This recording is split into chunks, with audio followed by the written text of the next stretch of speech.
खबर शामिल करते हैं सियालकोट से। नुमाइंदा मोहम्मद शाहबाज बाजवा की रिपोर्ट के मुताबिक थाना कोटली सईद मीर के इलाके मौजा बनोट में अराई ग्रुप और इंसारी ग्रुप के दरमियान शदीद लड़ाई हुई है।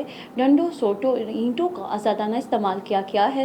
अराई ग्रुप की 2 खवातीन समेत 5 अफराद शदीद जख्मी हुए हैं। इंसारी ग्रुप के आसिफ ने अराई ग्रुप के छोटे बच्चे को मोटरसाइकिल मारकर गिरा दिया था, जिसको पूछने पर इंसारी ग्रुप के 10 से 15 लोग आ गए।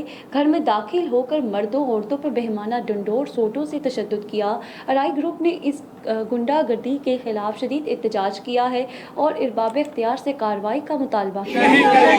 नहीं चलेगी गुंडागर्दी, नहीं चलेगी, चलेगी नहीं चलेगी गुंडागर्दी, नहीं चलेगी, नहीं चलेगी गुंडागर्दी, नहीं चलेगी। पाकिस्तान जिंदाबाद।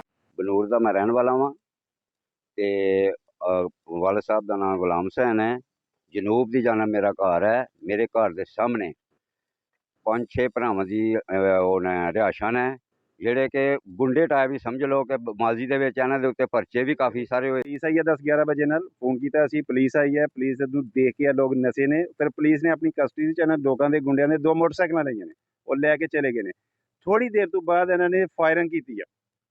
ਫਾਇਰਿੰਗ ਜਿਨ੍ਹਾਂ ਲੋਕਾਂ ਨੇ ਸੁਣੀ ਹੈ ਉਹ ਲੋਕ ਇਸ ਮਜਮੇ 'ਚ ਮੌਜੂਦ ਨੇ, ਉਹ ਤੁਹਾਨੂੰ ਬਿਆਨ ਦੇਣਗੇ ਇਨਸ਼ਾਅੱਲਾ।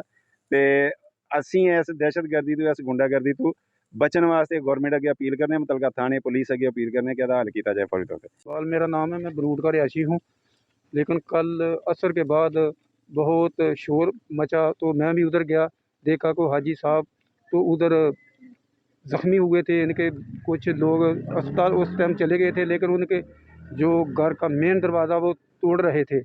वो हाल पार्टी रफाकत वगैरह के बीवियाँ और कुछ बच्चे इनके, तो काफ़ी गामा मचाया था।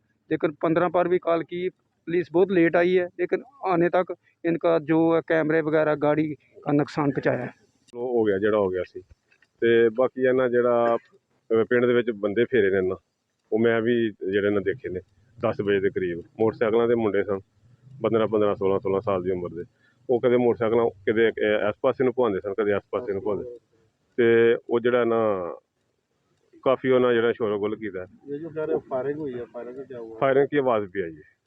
अच्छा। 2 फायर जो है ना उसकी आवाज़ आई है तकरीबन 10:30 बजे के करीब। कुछ ऐसे लोग हैं जिन्होंने देखा होगा, उन्होंने ऐसा पकड़ा हुआ? नहीं, वो हमने देखा तो नहीं उनको, लेकिन आवाज़ ज़रूर सुनी है जो ना। जी।